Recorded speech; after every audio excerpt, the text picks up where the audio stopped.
All right, NAIA football fans, this is Corey Thorpe back with another edition of the NAIFBALL podcast, powered by AdCraft Custom Apparel and Merch, your custom apparel, merch, and uniform experts since 1974. Best in the business.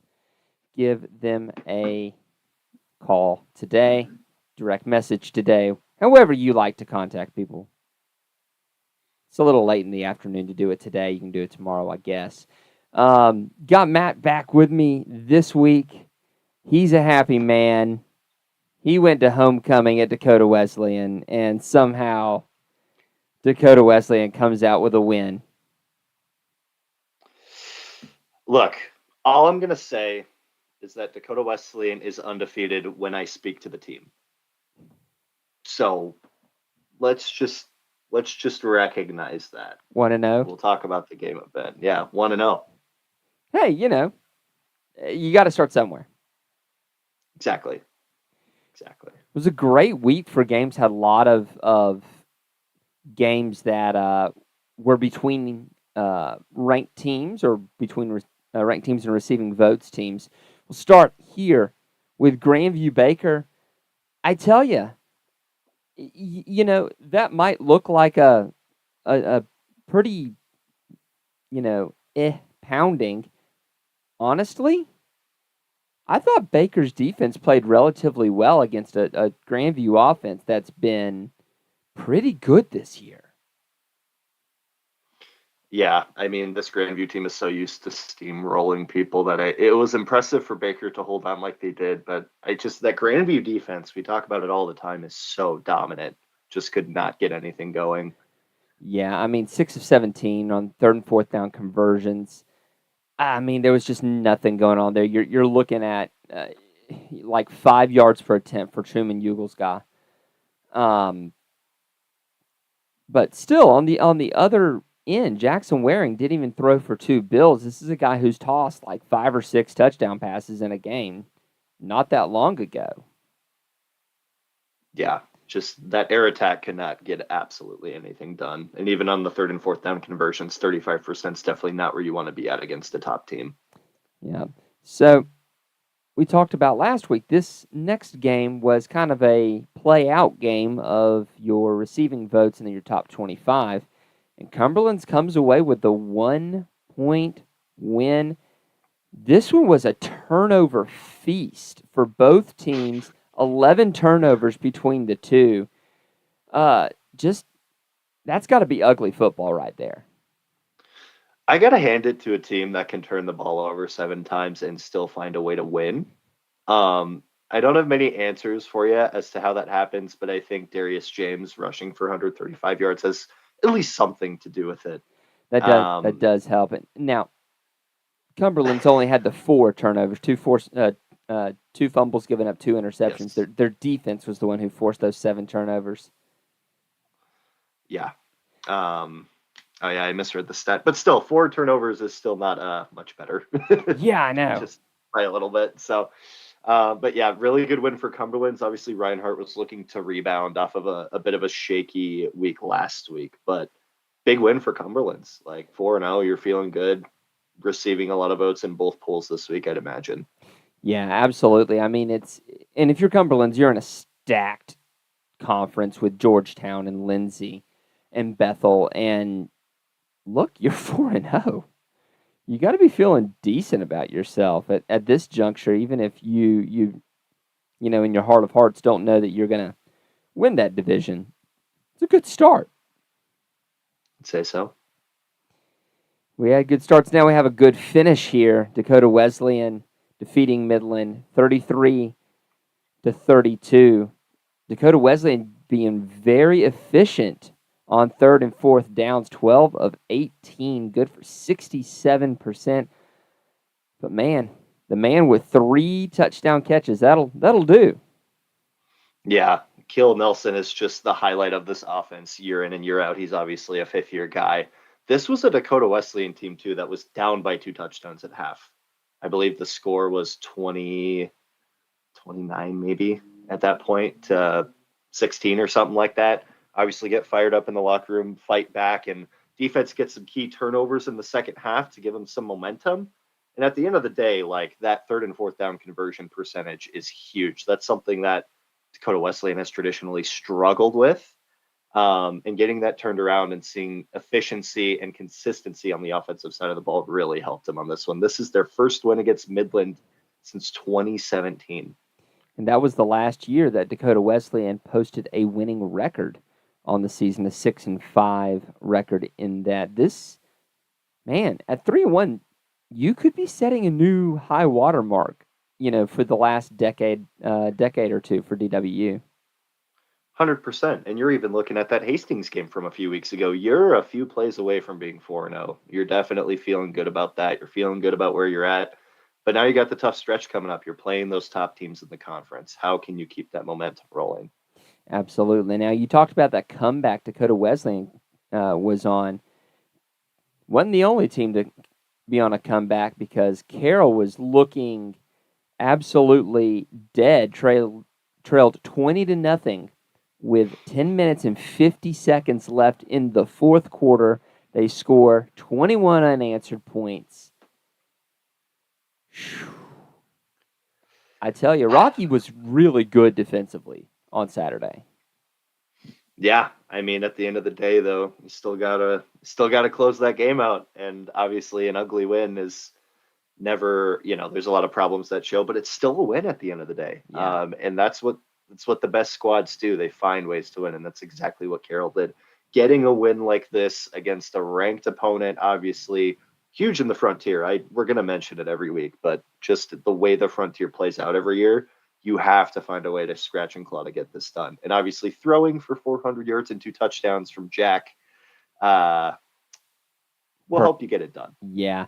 I mean, and normally Carroll wants to be on the ground. Rocky holds them to 9 yards on 27 attempts, which is abysmal, a strong enough word for that kind of rushing attack. Yeah, probably. But, Rocky's got a really good team this year. The Frontier has a lot of good teams between College of Idaho, Carroll, Rocky, Montana Tech. Montana Western's right there just outside the top 25. But especially if you just look at those four, it's a really strong year. And whoever comes out of the Frontier this year, I honestly think they should, if they don't host, they're going to scare the living crap out of a team. 100%. And there's multiple teams that can fulfill that role. That's the crazy part. We go from the Frontier into the Heart, and Graceland takes that first loss of the year, 49-42. Good on Moval to be able to do it. You got the third and fourth down conversions there. You're at a 65% clip. But, man, you look at that penalty stat for Graceland, 20 penalties for 206 yards, and you're not winning games doing that. No, not at all. And like you said, credit to Missouri Valley for being able to capitalize on that. Obviously, Jeremiah Bryant, 4 touchdowns to his name. That's going to help put up some points against a very solid Graceland team. But at the end of the day, you're just kind of scratching your head. You look at some of these stats. You have a receiver averaging 15 yards a catch, going $150. Your quarterback throws 5 touchdowns, almost 300 yards, and you still just can't get it done. Like it's an impressive showing from Missouri Valley, but a lot of the problems that Graceland has been, maybe worrying about the past few games that haven't bit them in the butt, they obviously showed here. Yeah, absolutely. And then, Matt, me and you last week absolutely counted out, left for dead, Kansas Wesleyan. And, well, there's that. It's fun making bulletin board material sometimes, I'll admit. It is very fun. I mean, credit to Kansas Wesleyan, man. Like, having the start to the season that they did, so many things put into question. This is a fantastic rebound game to have. Obviously, Nick Alsman rushing for 125 yards and a touchdown. Also contributing on special teams with 17 yards on punt returns, which doesn't seem like a lot, but on punt returns, that's actually pretty impressive. It's hard to what the thing is on that? What the thing is on that is that let me pull that stat back up because that's a funky one there that I kind of pulled out. If you look at it, Friends had 71 yards worth of punts. So the punts flew in the air 71 yards. Kansas Wesleyan returned them for 88 yards total in a game where it's really close. And it's the little things. Friends with 3 fumbles and 2 missed field goals, not being able to pin your returner back, on your punt defense. It's the little things that are going to win championships, and Friends just comes up shy. Yeah, 100%. And especially for a team that is so run heavy. When that gets shut down, you have Zach Dressler only rushing for 61 yards in situations where that offense really needs him to get 100 plus. And, there's no fingers to point. Obviously, it's a team game, but it's just not going to get it done. Cavante Baker's not super prepared to throw a whole lot. Granted, still scoring 2 touchdowns in the air is really good. But 2 for there's 2 there. no, 2 for 3 and 2 touchdowns. That's pretty good. But there's not that second element very present throughout the entire game. Obviously, a bit one-dimensional. I don't want to say one-dimensional. I mean, they're a triple option. They're a triple option team. I mean, you get what you get with the flex bone. Yeah. But yeah, I mean, Kansas Wesleyan credited them. They shut it down. But Friends did themselves no favors. Yeah. 100%. You gotta clean that up. This is a game that they're down the line going to be kicking themselves about in a very competitive conference. I think so as well. And then our nightcap on the evening, Indiana Wesleyan escapes St. Xavier. St. Xavier not feeling the effects as much of having that big game against Marion, and comes in and gives Indiana Wesleyan all they want. Yeah, this is a very impressive showing, and a lot of people are going to look at that record and kind of scoff at it. And this is a really good St. Xavier team. It really is, really sticking in there with an Indiana Wesleyan, squad that just beat an FCS team. This team is no joke, and St. Xavier giving them everything they can handle is super impressive. Not only that, but last week they only lost to a top 5 Marion team by a touchdown. You've lost to 2 top 5 teams by 8 combined points. Yeah. That's a decent spot to be in. Tell me where that's a terrible thing. I just, St. Xavier needs a little more love, I think, and they'll be fine once they get into conference play. Although I say that, and all of that is a fairly strong team this year. So we're going to see who's going to get the better of the Midwest. Yeah, totally. And I think too, credit to Indiana Wesleyan. These trap games are really easy to trip up on, and they still get it done. So two teams to watch out for in the postseason. I think St. Xavier will make some noise back half of the year. So let's get to our top 25 media poll then, a new poll. All 7 voters in on this one, and I'm really pleased with how this turned out with given the losses, how everything slid around. It's a good poll. So without further ado, we'll just go right to it. And looking at it, let's see if I can call out some of the things that I saw. Kaiser drops 2 after a multi-possession loss to Valdosta State, who is they ain't no puppies. Rocky Mountain actually goes up 5 spots in the polls off of a loss, which a 1-point loss to a top 10 team, okay, I can buy it. Yeah, totally. We're pulling some SEC Alabama tricks out of the hat here for this week. Evangel goes up 4. Let's see, Benedictine goes down 4. after a win against Peru State. I'm not too terribly sure on that one. I wonder if it was a little bit of where Graceland loses, and it's kind of A is better than B is better than C kind of logic there for Benedictine. Yeah, that's fair. We do have two new teams in, and that is Cumberland's off that win against Reinhardt, and Bethel of Kansas finds their way back into the poll after dropping out for a week. Had a good game. One of the ones that didn't make it, and I wondered if someone was going to put them back up there, was McPherson, who absolutely destroyed Ottawa of Kansas. Yeah, and that's a team too that you got to watch out for, especially as conference play goes on and some of these, bottom half of the poll teams start to drop. They're going to be ones making some noise. There are a lot of teams right now that are undefeated, and there are a couple teams like Kaiser. Kaiser is 1-2. Fairly certain as they play Thomas this week that they'll be able to even that one up. I love my Thomas peeps, but Kaiser's a good squad. You look at like Montana Tech, who's got a loss. You look at St. Thomas, who's got that loss to Carroll. Mm-hmm.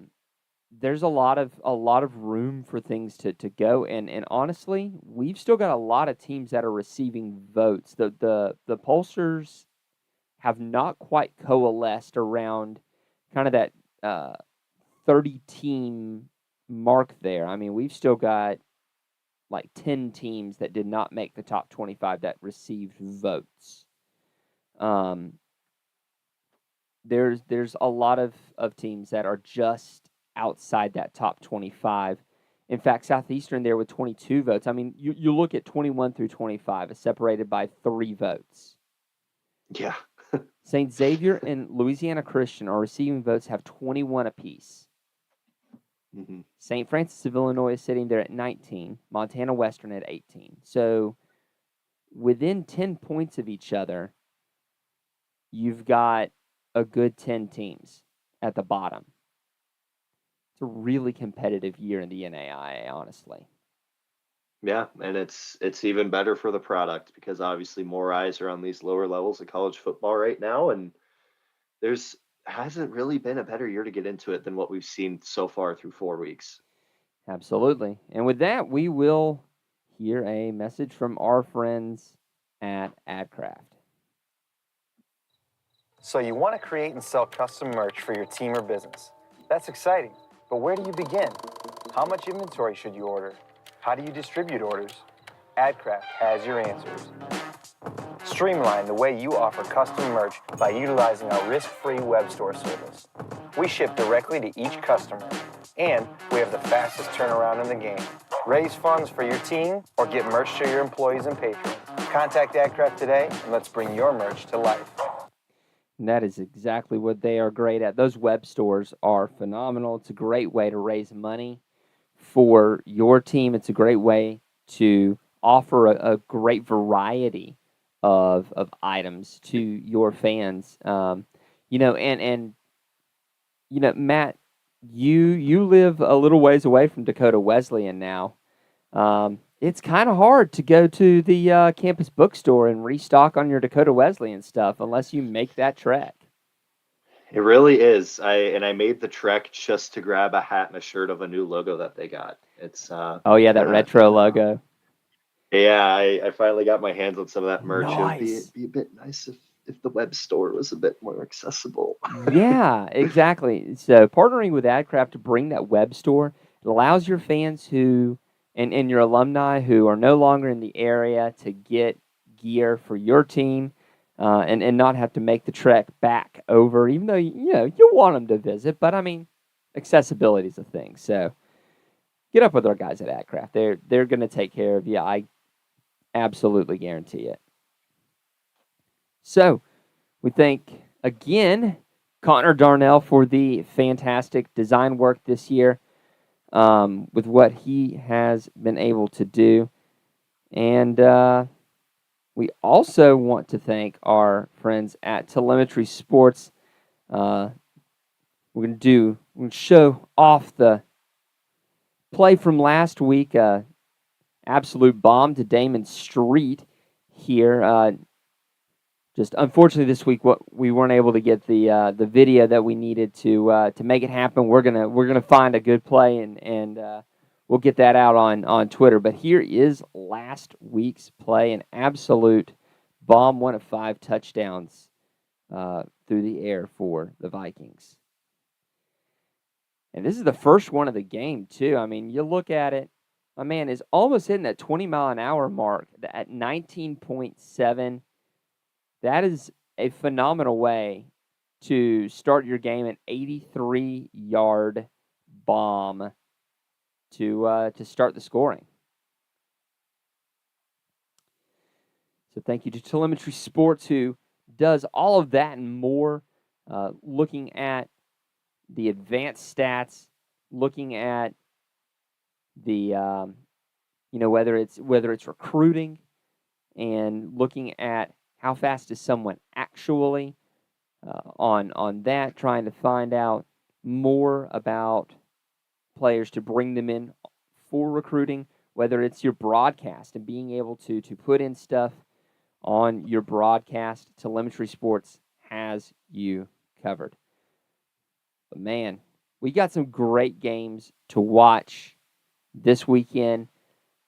I'm going to skip the first one for now. Going to go to the second one. I don't think we've ever had a what to watch for with Moval on it in 5 years. I don't think Moval has ever made one of these, but by Jove, they're receiving votes and they get that what to watch for.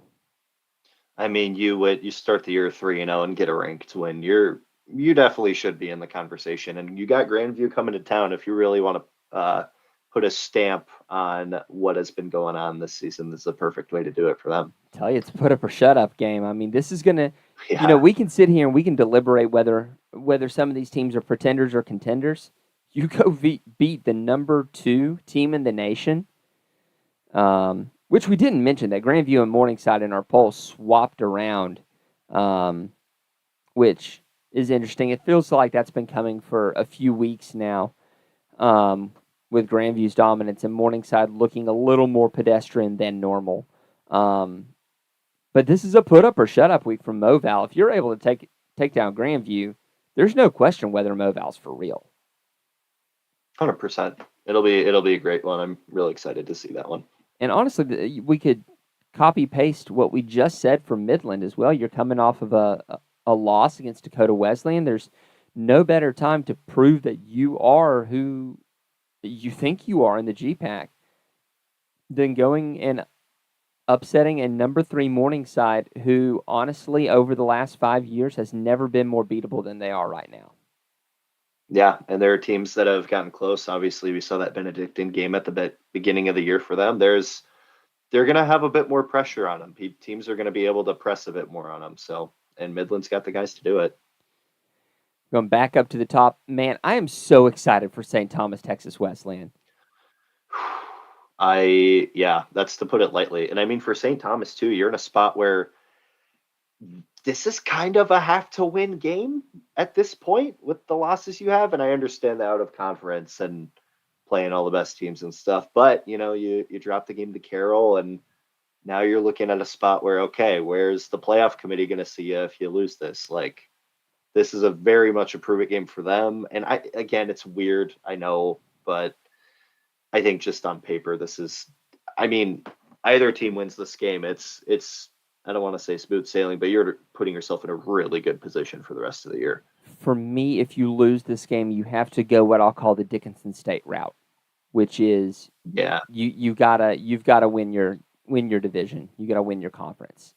You win this game, even if you drop the game to Kaiser, you could still get in on a at large. That's not out of the question. But you do have to win. You make the trip over to Fort Worth. The good news is that you had a bye last week, and Texas Wesleyan had to put in some hard work to come back and win over OPSU. Yeah, it's true. So it's going to be a really good game, and this will probably propel one of these teams into that top echelon of the NAIA. And then, man, Frontier on Frontier, a top 15 matchup between College of Idaho and Montana Tech. Montana Tech has already dropped one game to Carroll. Dropping another one makes any playoff hopes a lot more difficult. I just every week with these matchups in this conference, man, it is insane, and I can't even put it into words. I'm tripping over myself trying to talk about it for the millionth time this season. It's going to be a great one. Really excited to see how it turns out. It's going to be an interesting game. Montana Tech's been playing really well. College of Idaho's been playing really well as well. I'm going to have to look further on it before I actually give my pick on our Patreon. Later on this week. I'm going to really have to go in and look, but honestly, Montana Tech at home might be kind of the tiebreaker that you need if you're Montana Tech to win this ball game. 100%. Though, all the rankings and all the what to watch fors, my favorite part is still our patrons. They're the ones who keep us going. We got a new one here.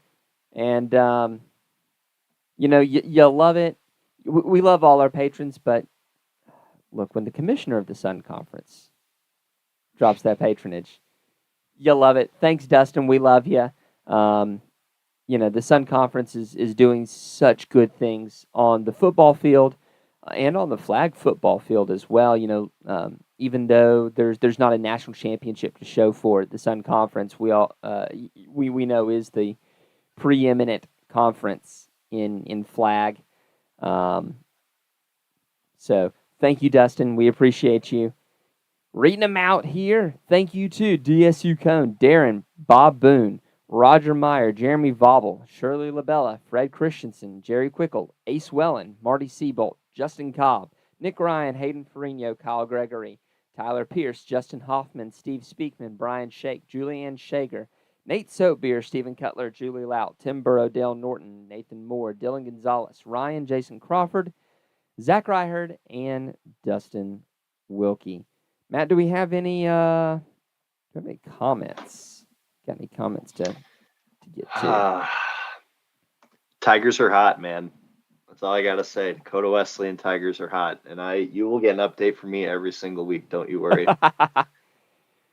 That Moval Graceland score surprised me, Chris said. I was too, Chris. Honestly, that's what happens when you have 20 penalties for 200 freaking yards. Yeah. I've never seen that many penalties in a football game. I am 100% certain it has been done. I'm going to have to look it up now. But yeah, that's just no recipe. I mean, and we saw it this week, even at higher levels of football. Obviously, the Tennessee-Florida game, which I wish I could scrub out of my brain. Same, like it's. I'm so sorry you for you. You can't. I just don't even. I had to spend that game in the same room as a Florida fan. I was really rooting for a meteor. I was rooting for a meteor where I was watching so that I didn't have to live through it anymore. Okay, just to put it in perspective, only 3 games in NFL history have ever had a team with more than 200 penalty yards. The 1951 Browns, the 1999 Titans, and the 2016 Raiders. So you're talking about 200 for one team. That is. I mean, in essence, that's at least 2 scores in one form or another. Like just looking at pure yardage. So right. That's that'll do it. So that will absolutely that'll cost you. Take a look see if we've got any things that I'm interested to watch that haven't landed on our what to watch for. Indiana Dakota Wesleyan. Wesleyan does Yeah, plays Concordia, plays Nebraska. Concordia. That's a place they don't. That is pretty tough. So I'm actually pretty curious for that one. Indiana Wesleyan Roosevelt is an interesting one. Roosevelt's a good squad. Yeah. Yeah. Roosevelt is always kind of that sneaky, like halfway through the season, creep their way into the top 25. Let's see, Graceland at Baker. That's gonna be a good one. Can Graceland bounce back? Can Baker bounce back? Can Baker bounce back too? Yeah. Bethel of Kansas versus Kansas Wesleyan. That's the prove it game for K-Dub. Yeah. I think too, even for Bethel, and all things considered, obviously they kind of fell a bit flat along the way. You really want to put yourself in the top half of the conference, in that top tier of the conference. This is a good game to do it. Like you said, Kansas Wesleyan can really get back on track if they pull this one off. And that one at let me see. That one is it's at Bethel. The Dickinson State Waldorf game reminds me we had a bit of news today with Waldorf saying that they're moving to the GPAC, and I think that's a really good move for Waldorf. Iowa school. It's going to work for them. They're a Christian college. They'll fit right in with the GPAC. That leaves 4 public universities left in the North Star. Dickinson, Mayville, Dakota State, and Valley City State. I don't know what these teams are going to do, honestly. I mean, the easiest move would obviously be to try to convince the GPAC to loosen up the criteria a bit, because geographically, a lot of these teams already play each other. It makes a lot of sense, but I don't know if the GPAC's going to do that. They kind of don't budge on that. So if that doesn't happen, I mean, do you look at an NAI independent? I don't know if these schools can move up to D2. I really don't. I was kind of wondering, where's UW Stout? Because they're a D3 squad. They're in the WEAC. So that's probably not going to work, because that seems very Wisconsin-y. I mean, the logo's got the state in the thing. So yeah, that's well, there are some Minnesota schools in here actually. In the WEAC? Yeah. Oh wait, no, that's just the schedule. Sorry, whoops, misread that. Disregard. Okay, so that's an NAI podcast, not a D3. I know, right? Yeah, so that's Whitewater, Stout, Stevens Point, Oshkosh. Are there any now? Gustavus Adolphus is WEAC for gymnastics in Minnesota. So there are some Minnesota teams. Could you maybe go Northern Sun? You might be able to do Northern Sun. I think you could swing it. I mean, it's only a state over. It's not like you're crossing a whole lot to get there. It just widens the map for them a bit. But I mean, you're looking at... Oh, you're not going to give me the teams there. Of course not. Where's that North Dakota? You've got Minot State that's in the Northern Sun. Northern State that's in South Dakota. Sioux Falls, Augustana. University of Marion, Bismarck, North Dakota.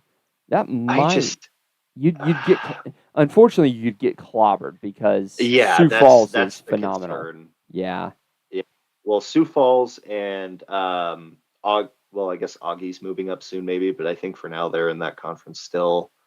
Is it Mankato in that conference? Yeah, right? That's Minnesota Mankato. That's Wayne State as well. Yeah, I'm sure the other sports would be able to survive. I think you're looking at a similar case with like what Jamestown is being rumored to do, jumping up to D2. Yeah. Like obviously the football situation is kind of an outlier because a lot of other sports cater themselves to being able to be more competitive. Moving from NAI to D2, I feel like football, there's a bigger gap. Let me do the really big deep dive here. Why not? Live math powered by telemetry. Sure, it's powered by SP Plus right now. Okay, so Northern Sun. Bemidji State, according to SP Plus, is ranked number 9. Yeah. Minnesota State's at 14. Minnesota Duluth's at 18. Augie is at 25. Wayne State's at 28. Sioux Falls is at 72. Winona at 73. Minnesota Moorhead at 76. Northern State at 84. Concordia St. Paul at 129. Southwest Minnesota at 143. Mary at 153. And Minot State at 158. So the question is, how does that play over? I honestly think that if you decided to go D2 with those last 4 schools, I don't think you'd be last. I don't think you'd be last. I think Dickinson State is really the only one that can make a case to have a winning record, though, if I'm being honest. Sure. But it's... And they would, like, squeak it out, like, win 7 games. But what else do you do? What other options do you have, honestly? I mean, can you go independent even? But I don't know you if can go in. You can go independent. There is one independent team in the NAIA, North American. And they just played Portland State and got codswalloped. Yeah. You know, man, but that's hard though to do with that independent. You wouldn't get an auto berth, so no. Honestly, you'd never see the playoffs. It would be kind of fun though because obviously you can craft your schedule a bit more. I mean, I'm sure teams like Dickinson, you kind of chase those upper tier teams, but you have to do a lot of convincing is the problem. Yeah, with a team like Dickinson's can be really, really hard. Yeah. Here's the thing, though. I just, I don't want to see the paint bucket game go. No. Not at all. But with Jamestown moving D2, it might behoove Valley City State to make a parallel move. Where's Jamestown going? What have they decided on a conference? They're going, I think, to the one we just talked about. But Northern Sun? Yeah, I'm pretty sure. Let me look. No, they're not going to talk about that. Yeah. NSIC. Mm-hmm. Interesting. Which their football team will be, I don't know, in that conference. I'm not going to put any words out there, but good thing that Jamestown's other sports are like upper tier, pretty much at every other sport for the GPAC. Their volleyball is always insane. They always have a really good basketball squad. Solid like track teams, wrestling, all that stuff. So they'll be just fine. I think football will struggle for a bit, but once you kind of adjust to D2, recruits see that you're stable in D2, it'll shift a bit. Plus, you get a few more scholarships to work with. If you've got the money to fund them, you get, I think it's like 8 more football scholarships to play with. I mean, it's true. The math on that works really well in your favor. Yeah. Honestly, but I do think that probably the best decision for the remainder of the North Star is probably a move to D2. I can't see another reasonable move. Yeah, I think that because Dakota State definitely has the money to make it work. They're building like a $10 million complex in the next decade. Look, I'm a hater through and through, but it's a pretty sweet complex. I cannot lie to you, and I'm a bit jealous. But yeah, I just don't know about Mayville State and Valley City. Yeah. I'm not sure either, because I mean, yes, the NCAA is more expensive. We know that. I wonder what they're. I don't like that we have to have this conversation. I don't either. I feel like we spent an entire D1 offseason going through this crap. We really did. I mean, let's see. Space Grant. I don't see what Mayville State's like the money the endowment is. It's not listed on Wikipedia like a lot of the other colleges are. But yeah, I mean, you're going to have some. You're going to have some money, and unfortunately, a lot of these schools, as old normal schools, teachers' colleges, man, it's hard to build endowments when you're a teachers' college because teachers get paid just so much money. Yeah, those alumni are really they're rolling in it, man. They're rolling. We need more teachers, though.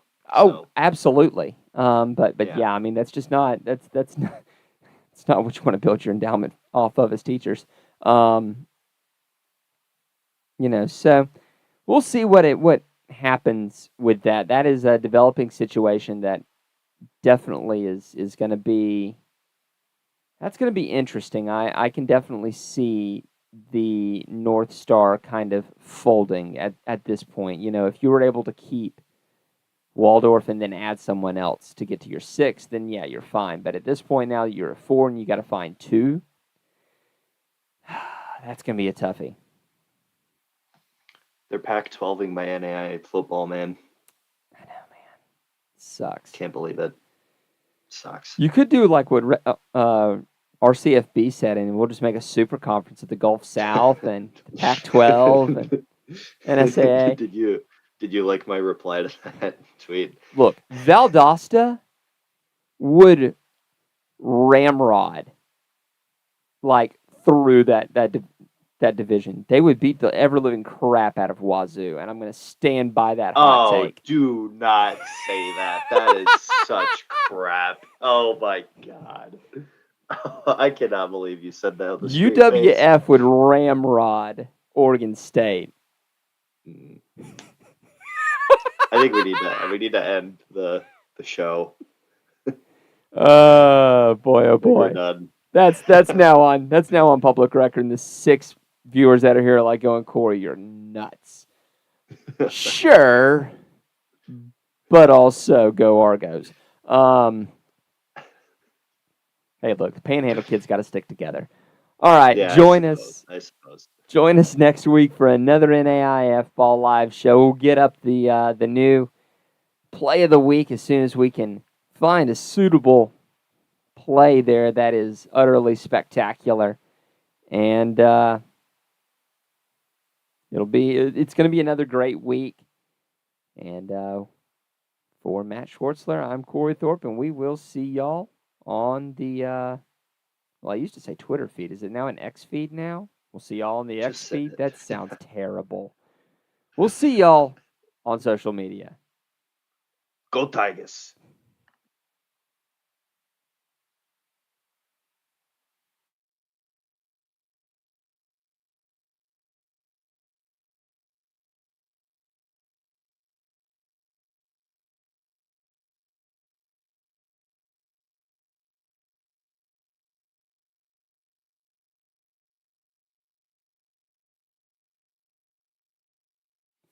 Somehow we picked up